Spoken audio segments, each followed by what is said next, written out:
Alright, it's time to put to a quote-unquote good use that white phosphorus as well, if I recall You need to let correctly. that wound heal. So will these characters matter in the long run, or will this... Well, yeah, like I said, there's essentially you are joining these people and stick to them to the end. But again, you will see by the end, what to think about the story and everything. I'm mainly Boone asking will because... tend to wait us until we're done. I need to give a small correction. The reason we needed the coordinates from the wall, quote unquote, inside the camp is because the North Koreans are actually having a set of fuel tanks that are actually transporting via trucks outside of the city, and if we manage to put a tracking device on them, they can actually be instead intercepted and instead put to good use by sending them to whatever remains of the U.S. Army. Alright, the main reason I was asking about these characters is like, well, I've seen a lot of these types of first-person shooter games where, oh, you've got a squad, and then they immediately die to explaining why you're like the one sole playable character who can do Sometimes it this happens. or Oh, that. again, that's what happens at kind of the beginning of Singularity. Yeah. Oh, and Singularity was a bit of a mess plot. Well, okay, you know what? Singularity did not start off so much like a mess. If I recall correctly, this beginning part we need to do some sniping. Keep us covered. We'll clear the way for Goliath and then hit the store together. Find that fuel caravan. Hope you're ready to put some hurt on these motherfuckers. Okay. Uh-huh. Stay low, keep quiet. So yeah, we're, for the first being, we are being basically, following Rihanna. so again, we're pretty much the newbie who's gonna rise through the ranks and then save the day. Not necessarily through the ranks, Jova. Again, there's not much of the idea of ambition when it comes to resistance, just survive. The idea is to recapture the oppressing feelings of something like the original Red Dawn, the idea of, the American spirit being literally broken by this in particular invader, and instead having to showcase how they can rise up from that. Ironically enough, it's kind of the same vibe that the original Independence Day went through, Okay, ideally. so maybe not like rising through the ranks, but maybe we'll pull a John Connor where we start off as just a rando, but then later become the true hailing hero who inspires the world I can to tell you fight this, back and all the of fact that our that. protagonist doesn't say a single line should be also your cue. Ow, he's just silent protagonist, man. Yeah, I think we mentioned in one of the previous parts, but again, this is when it comes to a protagonist. Pedro, do you mind telling asking us the question that you use around this point from the book of that you keep mentioning about describe a character, without how he looks like and everything? It's not from actually that particular thing. I think is from Red Letter Media, but yeah, sure. Okay, so here's a good way to tell whether or not this is a good, well-written character, well-characterized character. Describe this character without telling me what he looks like, what's his job in the world of the story, and what's his role in the story, as if he's the protagonist or if he's the when it comes to describe him as a person or her. Sorry. He's good with firearms. Yeah, that's literally it. Because our protagonist here is literally as much of a blank slate as it goes, and he goes along with these people without saying a single word. Yeah. Anyway, I will mention this more in a second because we're about to get a not necessarily a scripted sequence. Thankfully enough, this game tries to avoid this, believe it or not. Well, actually, Kim Jong-un received Nobel Prize. Sure. Go with that. Well, I can mention this while we're having this newspaper article. But yes, again, because otherwise it falls exactly into the trappings that Pedro just mentioned in the question. Because our protagonist we don't really know how he looks like. We don't even see his reflection in a mirror. We know only about this profession that he's a pilot, and he will put his skills to the test later on with vehicles, actually. Probably just an excuse so he can know how to pilot something. And that he's good with firearms, but he blindly follows these people without saying a single word. Now, if but I anyway, may, hold on. What you're supposed to do now is to wait until this happens, and then you're supposed to start some sniping, if I recall correctly. They're closing. Hopper, light the candle. Yeah, now it's time for see the effect of white phosphorus on living people. It's a homing missile system. It's not pretty. Again, as Jova also mentioned in the previous, I think in previous part, yes, white phosphorus is a very nasty thing that doesn't get extinguished and is really a pain for that literally burns you alive in the most painful way imaginable. It's weird though. It's borderline committing a war crime using it. It's oh, not weird. gonna lie. The way that those fireballs shot down, though, almost seemed like they were homing in on those particular guys. Like, did they take it was with more about disperse effect. You know, the missile reaches the apex in the air, and then it, you know, it propagates like a Roman candle. The trophies that you get in here is either one by actually hitting people that are on fire, or in the one that I got, just letting them burn on their own. Let me Continue, guess, you're seen as a better guy if you shoot them dead while they're burning. Never doesn't say literally anything. The scriptness comes mostly in the plot part, but otherwise on the gameplay you're free to do as you please. Well, in that case, that's a perfect transition. Now, in my defense, Tio, despite him being silent, that doesn't necessarily mean we won't focus on him. Again, I would like to... Wow, you got lucky that that did not hurt you. Yeah, it was a misfire actually. But yeah, anyway, so bad. Again, since this game... Well, I'll just point towards the iconic first-person shooter example, BioShock. BioShock technically does have a protagonist who is silent for the majority, if not all, of the game. And now there is a good reason for that, which is later brought up with a big revelation. But all the same, arguably, you do get to craft that character's story. How characters react to him and whatnot, how they see him and whatnot, the endings, of course, and all that. So, I would not say that just because a protagonist is silent in a first-person shooter doesn't mean that there may not be, you know, hope of him getting better here. Although I already mentioned about the Doom Marie, the Doom Slayer in the Doom 2016 and Eternal games. Those work too without saying a single word. So it is a shame that, as far as I know, this protagonist is... No, this is, again, it was kind of a thing at the time to have characters. I mean, ironically enough, though, I would say that some of the Call of Duty protagonists actually did have more of a personality than this guy. I was actually going to say, look, I will definitely, I will laugh at Call of Duty for all of its rightfully deserved critiques and call-outs, because, let's be honest, Call of Duty deserves to be called out for a lot of crap. But, to be fair with their stories and campaigns, they don't always just go for the generic bout every now and then. Ow. Go live to the rescue. I do wonder what tone this game is going for. Like, a lot of times it goes for the gruesome and grimdark, but then you got some weird comedic bouts here and there. It's to light up the tension a bit, to not make it excessively, you know, dark. But it's not even dark humor and everything, it's just a thing. Also, what is that? TigerDirect.com? Is that a thing, Jova? In America?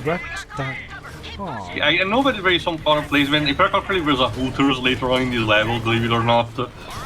It's weird, like, why would you put the .com on your store sign? But, no, to be fair, there is actually a site called TigerDirect.com that sells, like, computer stuff and whatnot. So, is this product placement? It doesn't look like they're even... Yeah, there it is. Later on, there's a Hooters restaurant there. Yes, we do know that the game had some actual product placement.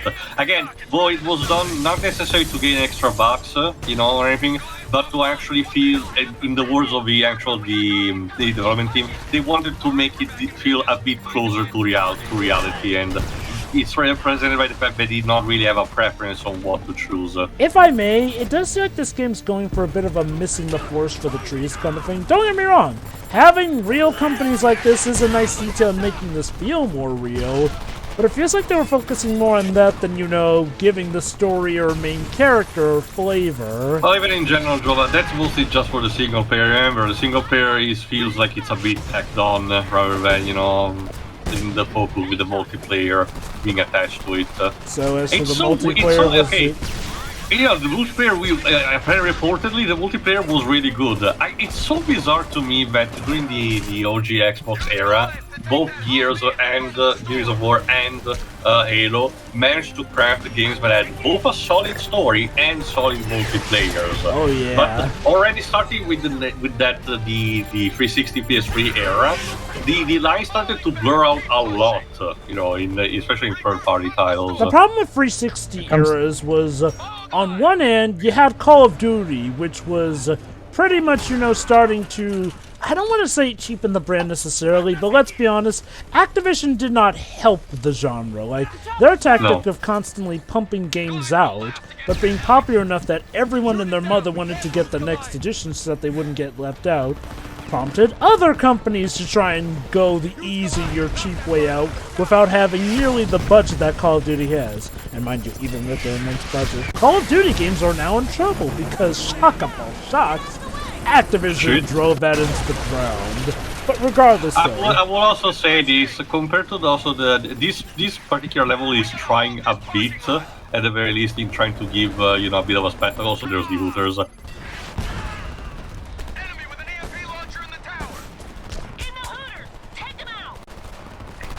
They're in the Hooters! Take them out! That's a line I didn't... we need to actually destroy the Hooters. Now there's a line I didn't think I'd hear in a video game. That reminds me, what happened to that product placement, that collaboration that Sonic had with Hooters? It came... for Sonic Forces? Just for Sonic Forces, okay. It kind of came and went, yeah. Like they mentioned that. Wasn't that thing only in Japan as well, too? Was it? It just feels. I have to agree with it. It kind of feels weird. I don't think Hooters exists around here. Yeah, same. But yeah, to elaborate, basically, to like Anatomy of Story just talks about, the techniques to do good writing, not necessarily give you exercises to detect bad writing necessarily. It's not so much that kind of book. Like it's because one of my favorite segments from Red Letter Media's review of the prequels is when he's reviewing Phantom Menace, and one of the exercises he makes, okay, here's an exercise for you. Describe this character with all those conditions that I mentioned previously, right? And he mentions, and he asks this question to various random people to see if they could answer these questions properly. And he mentions C-3PO, and they immediately able to, okay, he's the bumbling sidekick, he's kind of a little prissy, and blah, blah, blah. So, and then they go, Queen Amidala, and they're like, she's Natalie Portman. I got actually, Pedro, I can answer that question. But question, which Queen Amidala? Phantom Menace. I mean, what the real one? Well, the one you seen. Okay, either. He's asking. He's asking the one played by Natalie Portman or the one played by Decoy. Well, both of them. No. Okay, one's played by Natalie Portman. The other's played by Keira Knightley, actually. And I have to agree with both Greg and Drew back when they had a review of the prequels. It's kind of shocking in hindsight how both Natalie Portman and Keira Knightley look like each other back then. Yeah, I know, right? Like, give them credit, that was some pretty great casting in that regard. Anyway, Tio. To answer Pedro's question, Queen Amidala is an extremely sad person who is always sad because sad things happen. Except not really, because other stuff. But anyway, Tio, to answer your other question, in regards to Call of Duty, yes, to give them credit, they could have some pretty good stories with, I don't want to say the most big brain fleshed out characters, but they were fine enough characters for their campaigns and stories here and there. I know that the strong points instead of a Call of Duty game stories are the villains. I know that, like I said in one of the previous parts, one of them gets to be played by Kevin Spacey. But I know that there's one from, I think it was Modern Warfare 4, which is well regarded for how a bastard it is, apparently. I don't know. But yeah, I mean, sorry.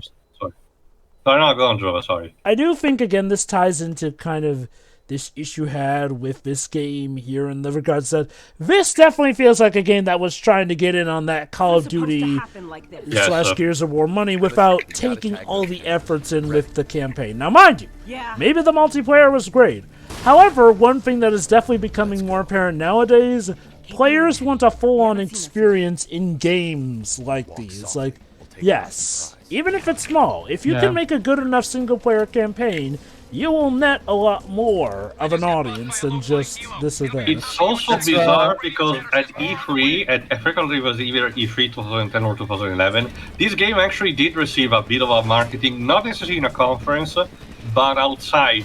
Huge, as Angry Joe pointed out in his review, huge posters, a lot of people in costumes as fake North Korean soldiers, believe it or not, and a taco truck. Yeah, that was just weird. Let me also mention quickly, this store section kinda sucks. Not mostly because it just goes on forever. Like, it takes a while to actually get there. A lot of things happen. People, North Koreans keep spawning left and right, and you need to watch out from their pinpoint precision when they actually are shooting. Go on, Pedro. Yeah. No, I only got an Xbox later, so wasn't around playing those games back in the heyday of Gears and Halo. But during the PS3 era, for me, those kinds of games that Joe was talking about, like combining both single player great single as well as great multiplayer, for me was the Uncharted games, because the multiplayer on those games was actually really great.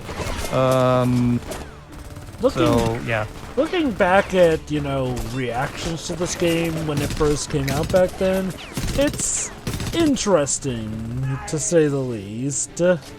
Like, let me put it like this, it seems like there's a lot of angry ones, yet Angry Joe seems kind of the most controlled of these It's very reviews. mind you have to remember one thing, especially at the time, his reviews were more of a very subjective kind of part, because apparently around the same time he reviewed what's considered by many people the worst Ace Combat game, and he actually really loved it instead, so... You know what? More power to him for that, but I do get what you mean about how different just because he didn't the know the rest of the franchise, so it's more of a case of play the game by yourself and see for yourself, like I did. Yeah, and I will give him credit. I do feel like his style has gotten more better and professional, especially. Well, okay, style is a thing, but nowadays he just sticks to just very popular releases, while back then he would read and review everything that came out, and that's one of the reasons why I ended up buying this game, because it was just curious and seeing not anyone in particular talking about them. Oh yeah. Like, in regards to what he will review, it is a shame that he sticks to more of the popular stuff. I guess better put would be like his format feels better focused. But regardless, though, bringing stuff back to this game, though, like, was this game released at full price? Yes. Remember, Jova, PS3, Xbox 360 era, everything costed $60 at launch. So, okay, what was particularly special about the multiplayer? Because from what you've mentioned, the multiplayer was decent maps, and you can use the stuff that you cannot do in the campaign is that during the multiplayer you can even use drones. Actually, I was mentioning it in the first part, but apparently yes, in the multiplayer you can use either an aerial drone or an RC car that control either a minigun or a function is explosive, as kamikaze bomb attacks. And even in general, the maps feel and the matchmaking and the online structure felt built very strongly on that front. So I wonder if you can, as mentioned by everyone who talked about this game, you can tell the old THQ wanted to have their own strong Call of Duty. They wanted to franchise this, but because of their financial situation, like I mentioned in the first part, they literally bit off more than they could chew on with this. I'm guessing most of the backlash came to the single player campaign, and maybe for as good as the multiplayer was, they didn't have. It was also because it was tepid. Not necessarily cold, but in between. It was just a thing that... sorry for the jump cut. It was a thing that just happened, and people were like, well, I might as well... people who were fan of the genre were like, I might just stick to COD. This does not really seem to offer that much new. Not Battlefield, because around the time it was Battlefield 4 was released, and at launch it was infamous for crashing all the time. Yeah, like, here's my stance with a lot of first-person or third-person shooter games overall. Like, you need to have something... Okay, either you need to have an incredibly well-polished game, which, should be the norm, But also combined. I'm sorry, I need to mention this.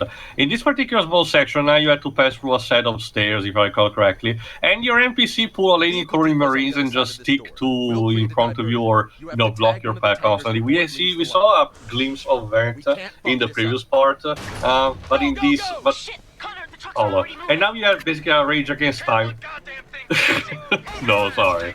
Now you have basically a race against time in order to get to the truck and place the tracking device under it. And yeah, you have to run even if there is no timer. You have a set amount of time before the trucks actually move on.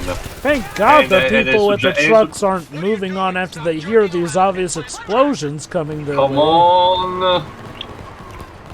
Yes, just stop for a second. I have to wonder, did these truck drivers not notice the mayhem clearly happening not too far from? No, actually, they leave because of the mayhem. Even still, though, you'd think that after the first explosion they'd already be peeling out of there, but nope, that guy just wanted to wait it out. Anyway, now you need to actually, aim the remaining forces in the area. Mop up the stragglers. Are there any stragglers left after so many people have probably died at this point? But no. By the way, might as well talk about my usual complaint with these games. Yes, yet again, another one of this game of this era that doesn't have any subtitles. Over here, by the doors. Wait, hold on, but they do have. Okay, technically we are seeing what they say right now. Oh yeah, right. Okay, they don't have it all the time though. Yeah, that is weird. It's even weirder when they do have them occasionally, but then choose at random points not to. Yeah. Have subtitles, be consistent. Exactly. It's because remember, by the time we got to the PS2 era, especially with because remember, Metal Gear Solid 1 was probably one of the first games to have proper, consistent subtitles for everything in terms of spoken dialogue. Because remember, the King's Quest games didn't have subtitles, period. Well, except for 6. 6, fortunately, they have an option for them. But yeah, that was rare. But at the PS2 era, it became more of a standard to have subtitles for a lot of these games. And yet, there's still some stragglers in this era that still, for whatever reason, don't have subtitles. What's interesting about subtitles, and I think about it, because I've been looking into the PC port of Remember Me, .NOT's first game. That game by default has incredibly minuscule subtitles. I don't remember how they work. I'll have to look back at Teo's playthrough of the original PS3 version to see if the subtitles were like that too. Fortunately, Jova, guess what? There actually are multiple. There are actually 3 different fonts for the subtitles that the game has. But you have to mess with the game's files in order to switch for them. The game doesn't have an actual option on the options. I forget it. Oh yeah. Okay, Teo's here. Remind me, Teo. Were the subtitles on the PS3 version of Remember Me minuscule? I don't remember being memorable, so they might be, or I remember. I forget if it was I didn't pay too much attention on them. I forget if it was you or Shuri who mentioned that during game development, the reason a lot of subtitles are tiny is because, when making the games, they're obviously blown up onto these gigantic computer monitors and whatnot, but they forget to, adjust the size upon release. Yeah, basically, maybe it's because who knows, maybe it's because I'm rendering the game at 1080p on my computer, but the subtitles by default on Remember Me PC version are fucking minuscule. It was a very common thing at the time, yes. And these days it's still very, very common in a lot of games, to the point of asking, why even bother? That's okay, Teo. Fortunately, there are 3 different sizes. Okay, in fact, Rihanna, I need to move. Oh my God, is that actually Rihanna? She does look like her now that you mention. No, that's her name, Jova. So what are you looking? He's literally looking at the wall. Again, your NPC are just standing there waiting for the next script to happen and then moving on. Again, oh my God, Teo, he's doing his thing. Connor is supposed to actually move there you go, that scaffolding like that. He was literally doing the Zell thing. Yeah. Anyway, yeah, this is also the game. This is also the if you haven't given an idea from the previous parts, this is also the level that starts showcasing that Connor is much more ruthless than he originally even appeared to be. I guess. Also, I'm sorry, but the music is not really doing it for me in this game. To me, it's just there. It exists. I don't think it's terrible, but not even memorable. Pretty much in that regard. Anyway, back to what I was talking about multiplayer.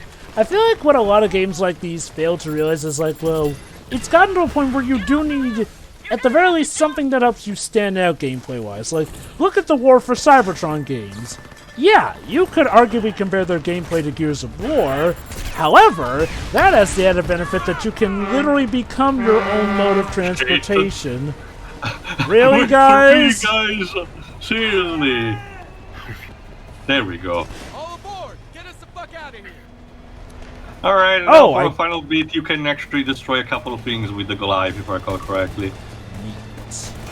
I love how that tank was apparently right behind us, but didn't crush us as we were catching up. But no, I mean, seriously though, like, well, again, the War for Cybertron games have, well, the Transformers makeup and how that works with them in that regard here and there.